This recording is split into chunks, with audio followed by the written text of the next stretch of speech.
Hello, you absolute legends. In 2017, the most expensive video game ever sold cost $30,000. It was a mint condition, sealed copy of the original Super Mario Bros. In 2021, the most expensive video game ever bought cost $2 million. But this was a very special game. Oh, actually, it was the same game. That's an increase of over 6,000% for the same game in just 4 years. Something very strange is happening in the world of video game collecting. Headlines are flooding the internet describing new records set for insane prices. But this is an extremely recent phenomenon, and one that seems to have arisen overnight. For the past several decades, video game collecting has honestly been pretty niche. Truly dedicated collectors seemed to be few and far between, and even if they did amass a respectable collection, there was little fame to be gathered from it. In contrast to something like the art world, where collectors represent the richest of society, flaunting their lavish purchases, video game collecting was mostly done by the purest of heart. Regular gamers, nerds in the truest sense, who were just so passionate about the hobby that they were happy to spend whatever spare cash they could scramble together to acquire a cart here or there, often as cheaply as they possibly could. Video game collectors weren't rich, but they didn't need to be either. Retro video games were never that expensive, therefore basically anyone could do it. And that was one of the great things about it. All you really needed was passion and time.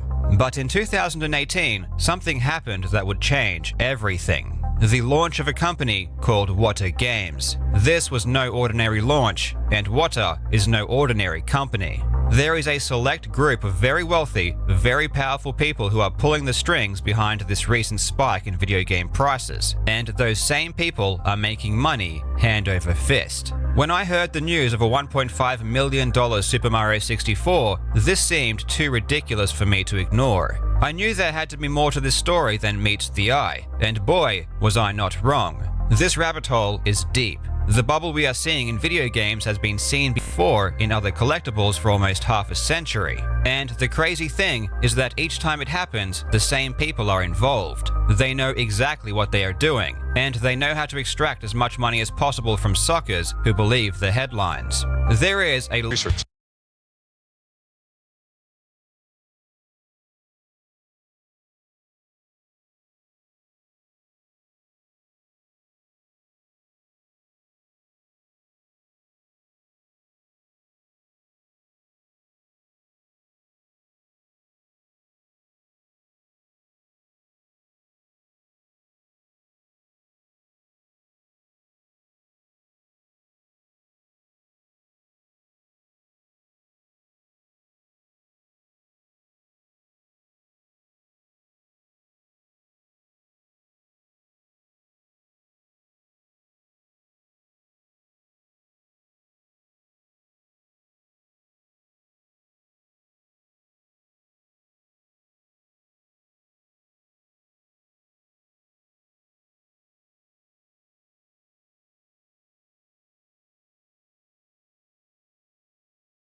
Hello, you absolute legends. In 2017, the most expensive video game ever sold cost $30,000.